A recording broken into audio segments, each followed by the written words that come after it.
Hey guys, Tom here. It's Friday, it's happy hour, and I'm sitting outside enjoying one of the great warm nights of summer around here.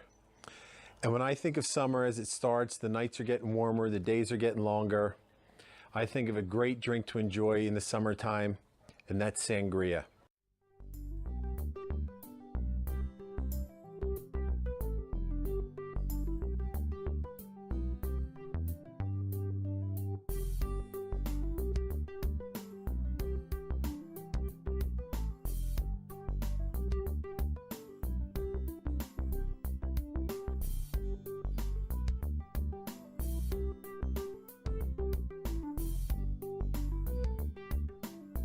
You know, sangria is a great drink because it's something that you can make, and it's really, you can use your creativeness, and it's never really the same thing twice. We started drinking sangria in this country since about 1964. Actually, it was 1964 when it was introduced at the World's Fair in New York in 1964. And the people that were at the fair tried this drink, they loved it, and sangria hasn't looked back since. But worldwide, sangria is a drink that's been enjoyed for hundreds and hundreds of years actually.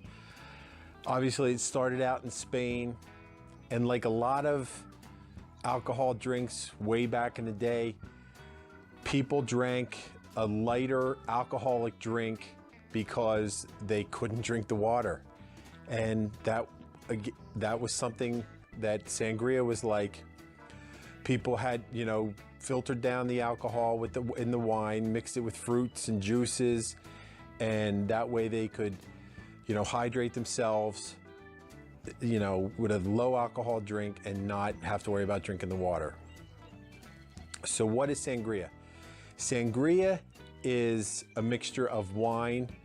Traditionally, it started out with red wine, and then you add fruits and or juices.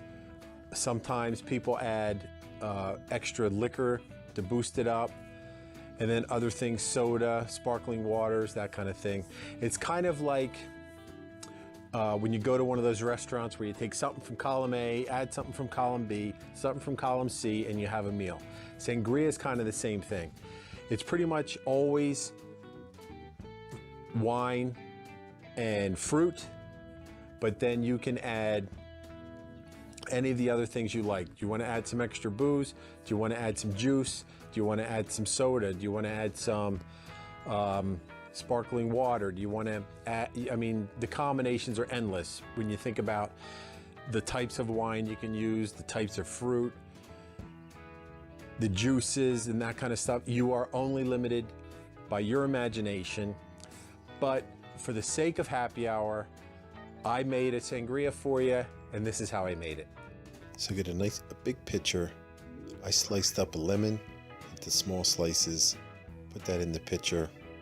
I think a little citrus in the sangria is always a good idea. Next, I had some beautiful ripe strawberries in the fridge. They're going to go great with the blush wine that I had laying around that I'm going to use. Now keep in mind, this is just the fruit that I used. You don't have to use this. You can use berries, peaches, oranges, melons. Anything is going to work here. You're only limited by what you have in your imagination. I had an apple on hand, so I cut that up into small pieces and put that in there. But again, if you have a pear or plums would be great here, cherries. Again, whatever you have, whatever's fresh or frozen that you like is going to work in sangria. Now I decided to boost it up with a little liquor. I had some raspberry vodka, if you remember from when I was making drinks at my brother's house. I'm going to put that in there. I add about a cup of liquor per bottle of wine. Now in the traditional sangria from back in the day, they use red wine and brandy, but rum will work. Here, again, vodka I'm using. And then I had about 5 or 6 ounces of the vodka, and then to add a little citrus, I put the triple sec in there, which is going to give it a little bit of an orange flavor. And then, like I said, I had the blush wine, so I'm going to put in a whole bottle of blush wine. I don't recall if this is rosé or maybe a Grenache, but whatever. It's a semi-sweet wine that I think works perfectly with the strawberries, the raspberry vodka. The citrus is going to punch it up, and it's just a great combination. Now, if you want it a little sweeter, you can add sugar, but I would suggest tasting it first to see if you need to add it.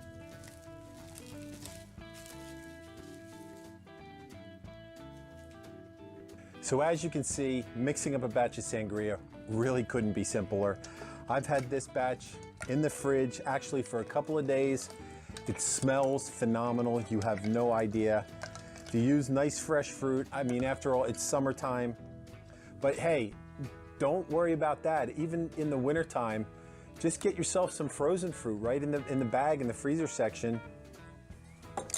And that is perfectly fine. I mean, I've done it. It works great. And you have absolutely no worries with frozen fruit if it's not the season for fresh fruit. But if you have access to fresh fruit, especially in the summertime, who doesn't? It's just gonna make your drink that much better. So fill some glasses with ice, make sure you get some fruit in there, and then pour in your sangria. You can do it without or with a topper on it. I'm actually gonna do a couple. I'm gonna do one with just some club soda. It's kind of like a sangria spritzer. And then one with some lemon lime soda if you like it a little sweeter. That's the way to go. And then you can garnish it up either with a strawberry. You know, garnish it with what the fruit is. The dogs are even going crazy. They know there's sangria over here and they're trying to get to it. So I'm just gonna sit here, enjoy the nice summer night with my sangria and have a good time. If this is your first time here, welcome. Make sure you hit that subscribe button below.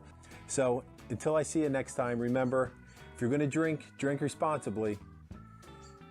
Have fun. Most importantly, take care of yourself and your home. Cheers, guys.